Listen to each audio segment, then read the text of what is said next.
Isang ligtas na Pilipinas. Kami po sa Bureau of Fire Protection ay narito upang magbigay muli ng tips upang maging ligtas ang selebrasyon ng Pasko at pagsarubong ng bagong taon. Narito ang ilang mga fire safety tips upang matyak ang kaligtasan ng inyong pamilya at komunidad ngayong Pasko at bagong taon.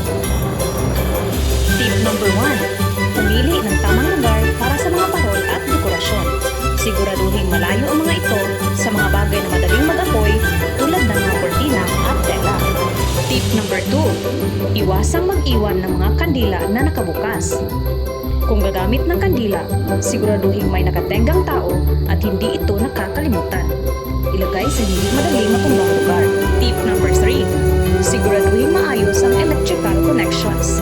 Iwasan ang sobrang dami ng mga appliances o lights na nakaplug sa isang outlet. Pumili ng mga lights na may quality at may tamang certification. Tip number 4. Mag-ingat sa mga paputok at fireworks.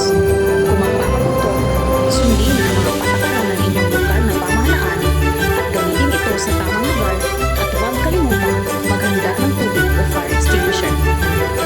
Tip number 5. Magkaroon ng fire extinguisher at fire safety kit. Laging handa sa mga aksidente. Siguraduhin alam ng bawat isa sa bahay kung paano gamitin ang mga fire extinguisher at mga safety devices. Sa pamamagitan ng mga simpleng hakbang na ito, makakatulong tayo upang maging ligtas ang ating Pasko at bagong taon. Maging responsable at mag-ingat.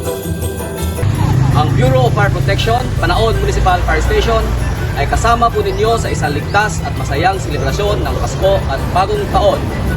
Laging tandaan, sa pag-iwas sa sunog, hindi ka nag-iisa.